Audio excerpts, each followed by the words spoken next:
Dela writes, my MVVs, welcome. Adetutu is rumored to have warned Ebony, if you touch me again, your skin will melt by morning. You alone do not have the monopoly of wickedness. As Ebony started a new fight with Adetutu when they were summoned by Ooni of Ife's brother to thank Adetutu for her first successful, Ifori ballet ritual she performed for Olori Naomi and Ooni of Ife. Welcome back to my channel, Dela Wright. I love you guys so much. It's your girl, Dela Ram. I bring you fresh and spicy just from the sources tell on the rails. How I guys doing? I appreciate you so much. I love you. Thank you so much. Happy weekends. It's not a small thing that is going on in the palace of the Ooni of Ife. They said the tension inside the palace courtyard was thick that day. I mean, when Adetutu had just completed her first major spiritual assignment, and Ifori ballet ritual conducted on behalf of Ooni of Ife and Queen Naomi. The ritual was a powerful one meant to reset certain spiritual covering and restore favor over both the throne and Queen Naomi. By all accounts, it was successful. Even Ooni of Ife's brother had been impressed, and out of respect, he summoned Adetutu to a private Thanksgiving gathering to personally appreciate her courage, dedication, and success. And there they say wahala scatter. They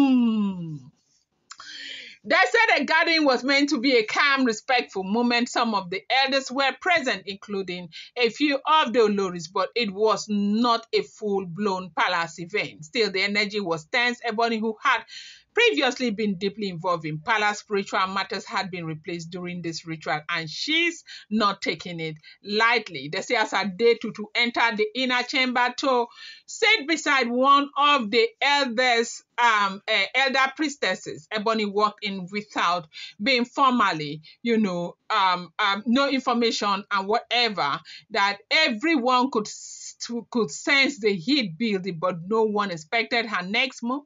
She walked straight up to Adetutu, bent close and said, through gritted teeth, you have exactly 1 day to leave this palace. I don't care who is clapping for you now. I am giving you an ultimatum.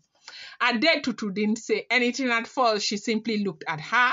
But then Ebony made it worse. She reached out and tugged harshly at Adetutu's white cloth, pulling it down slightly from her shoulder, and acting as both disrespectful and confrontational in the palace of the Ooni of Ife.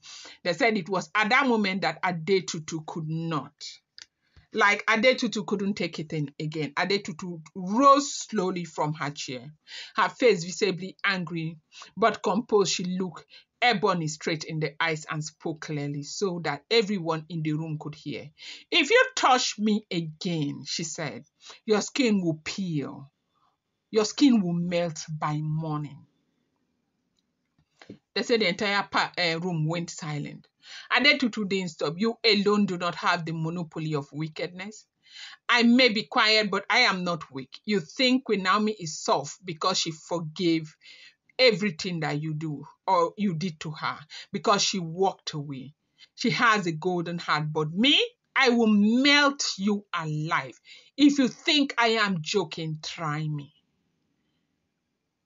When she said you think Queen Naomi is soft because she forgives easily, because instead of staying back to fight for what belongs to her, she walked away.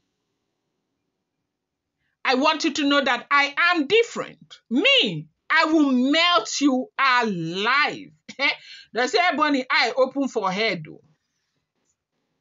They say her expression changed. For the first time in a long while, she looked genuinely taken aback.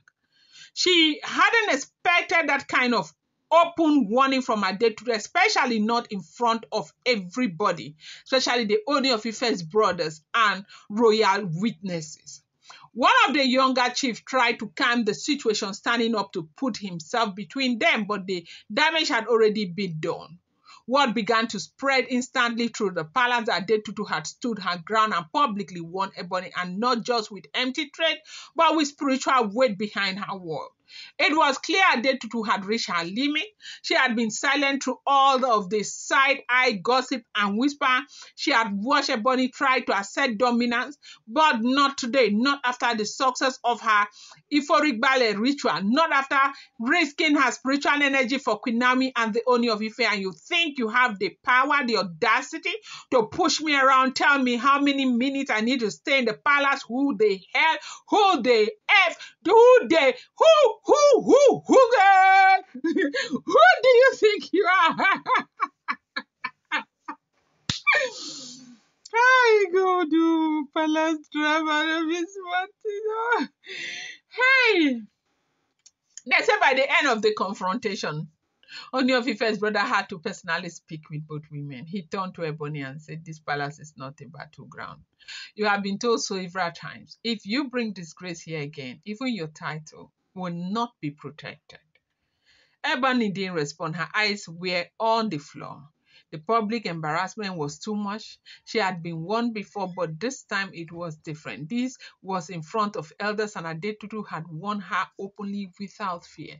After the gathering, members of Ebony's family started receiving calls. Some were being asked if they were aware of their daughter's repeated confrontations in the palace. Her uncle, a respected elder in town, was reported so upset he refused to speak to anyone for hours. Others close, to her began saying it was time Ebony stepped back before she had started causing too many issues for herself. Things are already bad as they are right now.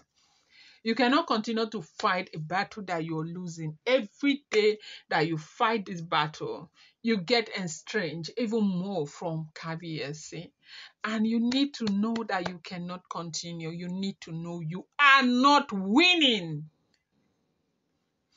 You see, a lot of people were wondering, what is it that we need to say to this lady? Like, what do we need to say? As in what? What is that thing that we need to say? What do we need to do for Ebony to know that she is not winning? Because this is not winning. She is honestly not winning. No.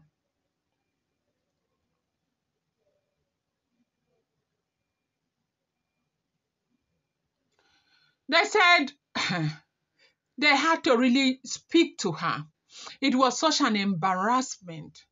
That what kind of fight are you fighting when you know exactly what this is causing you, when you know that you are not winning the battle, when you know that you're losing your husband every minute? What kind of fight are you fighting? I'm going to bring you more update. Do not forget that these are all alleged, rumored, unverified information making the rounds on social media and should not be seen as fact.